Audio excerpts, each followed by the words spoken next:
মানুহৰ মনত ধৰ্মান্ধতা আৰু ধৰ্মীয় আবেগ কিমান দূৰলৈ শিপাইছে এই কথা আমি উপলব্ধি কৰিব পাৰিছো। আজি ৰাতিপুৱাই ফেচবুকত এটা পোষ্টৰ কিয়দংশ দেখিলো। তাত জনৈক প্ৰবীৰ কুমাৰ গোস্বামী নামৰ এগৰাকী ব্যক্তিয়ে কৈছে যে শংকৰনো কোন আছিল, ইছলামৰ নীতি নিয়ম অলপ ইফাল সিফাল কৰি শংকৰী ধৰ্ম সৃষ্টি কৰিলে। এক শৰণ নাম ধৰ্ম বুলি ধৰ্মটো আচলতে ইছলাম ধৰ্মৰ এটা ভাগ।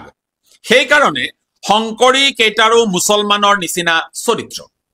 আৰু এই কথাটোত এক প্ৰকাৰ সমৰ্থন কৰি একালত নিজকে মিয়ানী বুলি কৈ গৰ্ববোধ কৰা জনৈক শিখা শৰ্মাই কৈছে, প্ৰবীৰ কুমাৰ গোস্বামী, আপুনি কোৱা কথাটো কিন্তু ভাবিবলগীয়া। এইবাৰ ভাবক মানুহৰ মনত এই ধৰ্মান্ধতা কিদৰে শিপাইছে। এতিয়া শংকৰী ধৰ্মকো ইছলামৰে এটা অংশ বা ইছলাম ধৰ্মৰ পৰাই উৎপত্তি হোৱা এটা ধৰ্ম বুলি কবলৈও এচাম মানুহে, এচাম ধৰ্মান্ধ ব্যক্তিয়ে কুণ্ঠাবোধ কৰা নাই। এতিয়া লক্ষণীয় হব যিসকলে সততে হেংদাং লৈ ৰাজপথত ওলাই আহিম বুলি ভাবুকি দিয়ে, যিসকলে হেংদাং লৈ সততে দেশ ৰক্ষাৰ কথা কয়, সেইসকলে এইসকল ব্যক্তিৰ বিৰুদ্ধে কি ব্যৱস্থা ল'ব এইটো কিন্তু লক্ষণীয় হ'ব। কেৱল মাত্ৰ এই মুছলমানসকলক টাৰ্গেট কৰি যিসমূহ কৰ্মকাণ্ড হৈ থাকে, সেই কৰ্মকাণ্ডৰ মাজত এনেবোৰ ঘটনাও যে অতি সংগোপনে ঘটি গৈ আছে, এই কথা যদি অসমীয়াই উপলব্ধি কৰিব নোৱাৰে, তেন্তে অসমত ভৱিষ্যতে এটা ভাতৃঘাতী সংঘৰ্ষ সৃষ্টি হোৱাৰ সম্ভাৱনা নিশ্চয়কৈ থাকিব। ভূপেন হাজৰিকাদেৱে কৈছিল, আজিৰ অসমীয়াই নিজক নিচিনিলে অসম ৰসাতলে যাব। তেনে এক পৰিৱেশ আৰু পৰিস্থিতি অসমত হৈছে। আজি অসমত এটা এনে নেৰেটিভ কৰি দিয়া হৈছে যে যুগ যুগৰ পৰা অসম ভূমি সৃষ্টি হোৱাৰে পৰা অসমত মাত্ৰ এটাই সমস্যা, সেইটো হৈছে অবৈধ বিদেশীৰ সমস্যা, বাংলাদেশীৰ সমস্যা। আৰু এই অবৈধ বিদেশী আৰু বাংলাদেশী সমস্যাটোত ধৰ্মক সম্পৃক্ত কৰা হৈছে যে কেৱল অবৈধ মুছলমান বাংলাদেশীসকলহে এই দেশৰ বোজা বা এই দেশৰ সমস্যা। মষ্ট ইণ্টাৰেষ্টিং কথাটো হ'ল যে অসমৰ মুখ্যমন্ত্ৰীগৰাকীয়ে বিধানসভাত এটা তথ্য দিছিলে, য'ত তেওঁ কৈছিল যে 47,900 বিদেশী চিনাক্তকৰণ কৰা হৈছে 43 বছৰত। 43 বছৰত মানে সেই অসম চুক্তি হোৱাৰ পৰা বৰ্তমানলৈ প্ৰায় 47,900 গৰাকী বিদেশী চিনাক্ত কৰা হৈছে। আৰু তাৰে 43% হৈছে হিন্দু বাংলাদেশী। এতিয়া এই যে চিঞৰ বাখৰ আৰু হুলস্থুলবোৰ কৰি থকা হৈছে যে কেৱল মুছলমান বাংলাদেশীয়েই গোটেই অসমখন গ্ৰাস কৰিছে বুলি যিটো চিঞৰ বাখৰ বা নেৰেটিভ সৃষ্টি কৰিব বিচৰা হৈছে, এই কথাৰ সত্যতাটো ক'ত আমি বুজি পোৱা নাই। যেতিয়া হিন্দু বাংলাদেশীৰ কথাবোৰ উত্থাপন হয়, তেতিয়া কিন্তু অসমৰ দল, সংগঠন অথবা তথাকথিত ৰাজনৈতিক নেতাবোৰ মৌন হৈ পৰে। কাৰণ কাৰ জৰিয়তে সেইসকলকো বৈধ কৰাৰ এটা প্ৰক্ৰিয়া ইতিমধ্যেই আৰম্ভ হৈছে। গতিকে এতিয়া সমস্যা বা মূৰ কামৰণি হৈছে এই মুছলমানসকলক লৈ, যাৰ বাবে এই উচ্ছেদৰ জৰিয়তে যি এক পৰিৱেশ বা যি এক ছবি জনমানসত প্ৰতিপন্ন কৰিব বিচৰা হৈছে, সেইটো হৈছে যে অসমৰ পৰা অবৈধ মুছলমান বাংলাদেশীসকলক বিতৰণ কৰিব লাগে। আমি চৰকাৰৰ উচ্ছেদক সমৰ্থন কৰিছো। আমি কৈছো যে বনাঞ্চলসমূহত অবৈধভাৱে বসবাস কৰি থকা যিসকল ব্যক্তি আছে, যিসকল লোক আছে, সেইসকল যদি প্ৰকৃততে ভাৰতীয় নাগৰিক হয়, তেওঁলোকে কিয় সেই অঞ্চলসমূহত অবৈধভাৱে বসতি স্থাপন কৰিলে তাৰ ৰুট কজটো বিচাৰি উলিয়াই সেইসকলক সংস্থাপিত কৰাৰ ব্যৱস্থাও চৰকাৰে কৰিব লাগিব। এয়া চৰকাৰৰ দায়িত্ব। এয়া কেৱল আমি কোৱা কথা নহয়, এয়া মাননীয় উচ্চতম ন্যায়ালয় আৰু উচ্চ ন্যায়ালয়ে এই কথা সুনিশ্চিত কৰিবলৈ চৰকাৰক নিৰ্দেশ দিছে তেনে ক্ষেত্ৰত কেৱল সন্দেহৰ আৱৰ্তত এই চৰকাৰী ভূমিত থকা মানুহখিনিক যদি অবৈধ বাংলাদেশীৰ লেবেল লগাব বিচৰা হয় সেই কথা কোনো কাৰণত গ্ৰহণযোগ্য হ'ব নোৱাৰে আজি আমি দেখিছো যে বহু এনে সংবাদ প্ৰতিষ্ঠানৰ কৰ্মী আছে যিসকলে নিজকে সাংবাদিক বুলি কয় তেওঁলোকে এটা অঞ্চললৈ গৈ কেইটামান জুপুৰি ঘৰৰ ছবি বা ফুটেজ কালেকশ্যন কৰি তেওঁলোকে এটা বিবৃতি প্ৰকাশ কৰে যে এই সকলেই হৈছে অবৈধ বাংলাদেশী সন্দেহযুক্ত নাগৰিকৰ ঘৰ তেওঁলোকৰ হাতত কি এনে তথ্য আছে যাৰ ভিত্তিত তেওঁলোকে ক'ব পাৰিলে যে এই সকল অবৈধ বাংলাদেশী বা এই সকল সন্দেহযুক্ত নাগৰিক এজন ব্যক্তিক আদালতে অবৈধ ঘোষণা নকৰাকৈ এনেদৰে মিডিয়া ট্ৰায়েল কৰি যিসকলে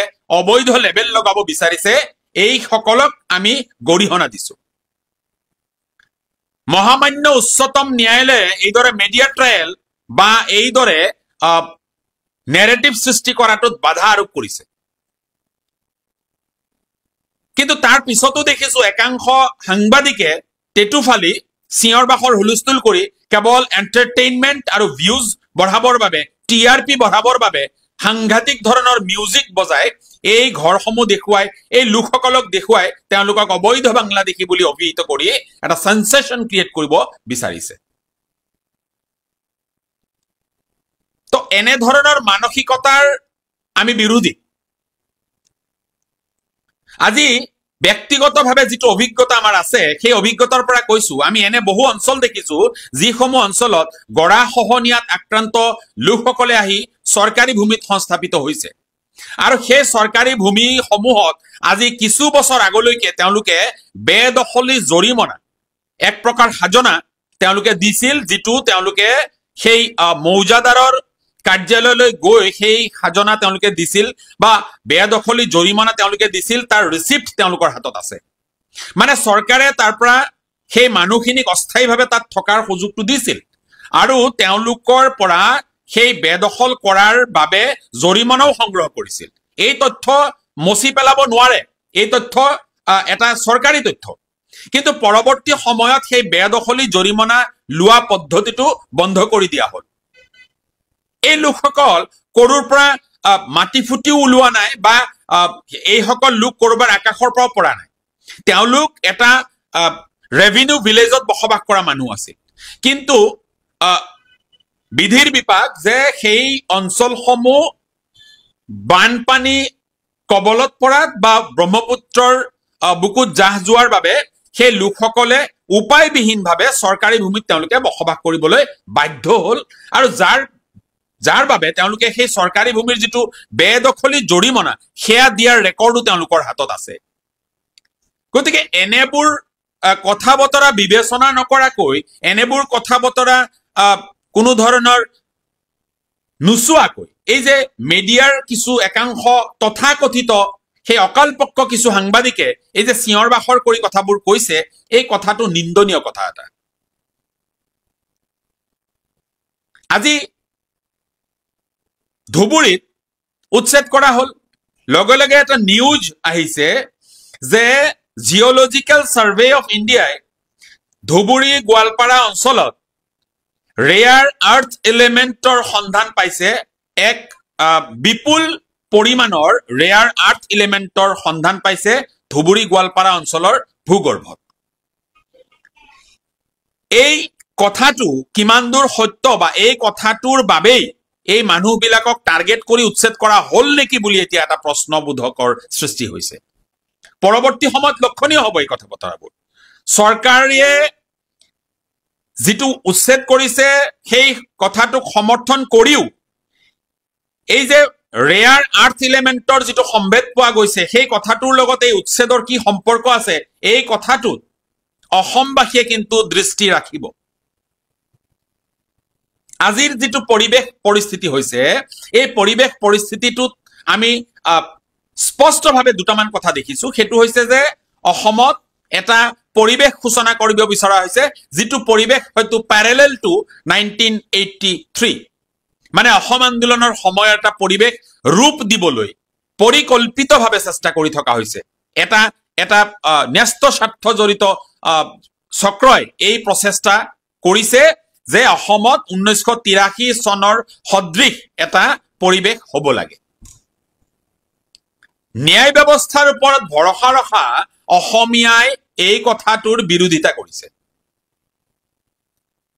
আজি মই বিশেষকৈ অসমৰ যিসকলে সংখ্যালঘু সকলৰ হৈ মাত মাতি আহিছে, সংখ্যালঘু মুছলমানসকলৰ হৈ যিসকলে প্ৰতিনিধিত্ব কৰিছে, তেনেবোৰ সংগঠন বিশেষকৈ আমছু, নেমছু অথবা ABMছুকে ধৰি যিসমূহ সংগঠন আছে, যি সংগঠনসমূহে এই সংখ্যালঘুসকলৰ হৈ তেওঁলোকে কাম কৰিছে, সেইসকলক মই কেইটামান আহ্বান ৰাখিব বিচাৰিছো।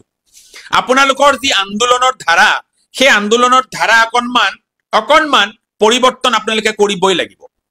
কেৱল মাত্ৰ বিৰোধিতা কৰি আপোনালোকে যে ৰাজপথ কপাব, তাৰে কিন্তু সংখ্যালঘুৰ সমস্যা সমাধান নহয়।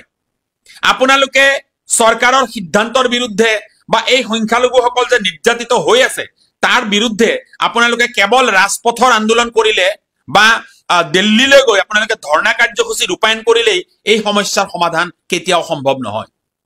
যেতিয়ালৈ আপোনালোকে সংগঠন হিচাপে সংখ্যালঘু মুছলমান বসতি প্ৰধান অঞ্চলসমূহত জনজাগৰণ সৃষ্টি কৰিব নোৱাৰিব, ৰাজনৈতিকভাৱে পৰিপক্ক কৰিব নোৱাৰিব এই মানুহখিনিক, শিক্ষাগতভাৱে এই মানুহখিনিক যেতিয়ালৈ শিক্ষিত কৰিব নোৱাৰিব, অসমৰ সমাজ জীৱনৰ সৈতে সম্পৃক্ত হ'বলৈ যিখিনি মৰ্যাদা নিজৰ গঢ়ি তুলিব লাগিব, সেয়া লৈ পেলাই যেতিয়ালৈ আপোনালোকে সজাগ কৰিব নোৱাৰিব, তেতিয়ালৈ এইসকল সংখ্যালঘু মুছলমান নিৰ্যাতিত আৰু নিপীড়িত হৈ থাকিব। আজি হয়তো বহুতে নাজানে বা এই তথ্য বহুতে পঢ়িবলৈ প্ৰয়াস নকৰে, সেইটো হৈছে 2011 চনৰ যিটো লোকপিয়ল আছিলে, সেই লোকপিয়ল মতে অসমত মুছলমানৰ শিক্ষাৰ হাৰ হৈছে 62%, তাৰ বিপৰীতে অসমৰ হিন্দুসকলৰ শিক্ষাৰ হাৰ হৈছে 78%। এই যে বৃহৎ ব্যৱধান, এই ব্যৱধানৰ বাবে আজি অসমৰ সংখ্যালঘু সমাজ পিছপৰা। আজি যদি আপুনি জেণ্ডাৰ ইকুৱেলিটিৰ কথাটো কয়, সেই ক্ষেত্ৰতো দেখিব যে সংখ্যালঘু মুছলমানৰ যি মহিলাসকল, তেওঁলোকৰ মাজত শিক্ষাৰ যিটো হাৰ সেয়া যথেষ্ট কম। আজি চৰ অঞ্চলত বসবাস কৰা মানুহখিনিৰ মাজত অতি পুতৌজনক কথা এইটো যে চৰ অঞ্চলত বসবাস কৰা সংখ্যালঘু মুছলমানসকলৰ মাজত শিক্ষাৰ হাৰ হৈছে মাত্ৰ 17%। এই উদ্বেগজনক যি তথ্য, এই তথ্যসমূহৰ সঠিক বিশ্লেষণ কৰি এই যিসকল সংগঠন আছে, এই সংগঠনসমূহে ক্ষেত্ৰভিত্তিক কাৰ্যপন্থা যেতিয়ালৈ হাতত নলব, তেতিয়ালৈ কিন্তু সংখ্যালঘু সমাজ এনেদৰে নিৰ্যাতিত আৰু নিপীড়িত হৈ থাকিব। কেৱল মাত্ৰ ৰাজনৈতিক উদ্দেশ্য আগত ৰাখি এই সংখ্যালঘুসকলক আগত লৈ যদি কোনোবাই ৰাজপথতেই আন্দোলন সীমাবদ্ধ ৰাখে, তেন্তে এই জাতিৰ উন্নতি কেতিয়াও সম্ভৱ নহয়। মই এই চেগতে অসমৰ এই সংখ্যালঘু মুছলমান বুলিয়েই নহয়, অসমৰ সামগ্ৰিক শিক্ষাৰ উত্তৰণৰ ক্ষেত্ৰত কাম কৰি অহা মই আজমলক ধন্যবাদ জনাম। মই ৰাজনৈতিক ক্ষেত্ৰখনৰ বা ৰাজনীতিৰ ঊৰ্ধত এই কথাবোৰ কৈছো যে শিক্ষাৰ উত্তৰণৰ ক্ষেত্ৰত এই আজমলৰ দৰে ব্যক্তিসকলে যি ভূমিকা লৈছে, সেই ভূমিকাক আমি শলাগ ল'ব লাগিব। মই সেইবাবে এই যে সংখ্যালঘুৰ হকে যিসমূহ দল সংগঠনে কাম কৰি আছে, এই দল সংগঠনসমূহৰ এটা অনবদ্য ভূমিকা হ'ব লাগিব যে সংখ্যালঘু মুছলমানসকলৰ মাজত শিক্ষাৰ প্ৰসাৰৰ বাবে তেওঁলোকে কাৰ্যভিত্তিক কাম তেওঁলোকে কৰিব লাগিব, ক্ষেত্ৰভিত্তিক কাম তেওঁলোকে কৰিব লাগিব। কেৱল জিন্দাবাদ মুৰ্দাবাদৰ শ্লোগান দি এনেদৰে এটা জাতিৰ উত্তৰণ কেতিয়াও সম্ভৱ নহয়। আজি সংখ্যালঘু মুছলমানসকলৰ মাজত আমি দেখিছো ৰাজনৈতিক সজাগতাৰ অভাৱ, ৰাজনৈতিক জ্ঞানৰ অভাৱ, যাৰ বাবে যিকোনো এটা দলকেই তেওঁলোকে চকু বন্ধ কৰি সমৰ্থন দিবলৈ আগবাঢ়ি আহে। তেওঁলোকৰ মাজত এই অকণমান টকাৰ প্ৰলোভন পালে তেওঁলোকে যিকোনো এটা ৰাজনৈতিক দলৰ সৈতে নিজকে সম্পৃক্ত কৰিবলৈ ভাল পায়। আজি সংখ্যালঘু বসতি প্ৰধান চৰ অঞ্চলসমূহতেই হওক বা সংখ্যালঘু বসতি প্ৰধান বহু অঞ্চলত আমি দেখিছো দেৱানী প্ৰথা, দালালি প্ৰথাৰ যিটো পয়োভৰ, এই দেৱানী প্ৰথা আৰু দালালি প্ৰথাই কিন্তু সংখ্যালঘু সমাজক 100 বছৰ পিছুৱাই লৈ গৈছে। এইসমূহ সংস্কাৰৰ প্ৰয়োজন কিন্তু আছে। কেৱল মাত্ৰ ৰাজপথত চিঞৰ বাখৰ কৰি হুলস্থুল কৰি জিন্দাবাদ মুৰ্দাবাদ শ্লোগান দি ৰাজনৈতিক দলৰ ভৃত্যৰ দৰে আচৰণ কৰি এই জাতিৰ উত্তৰণ কেতিয়াও সম্ভৱ নহয়।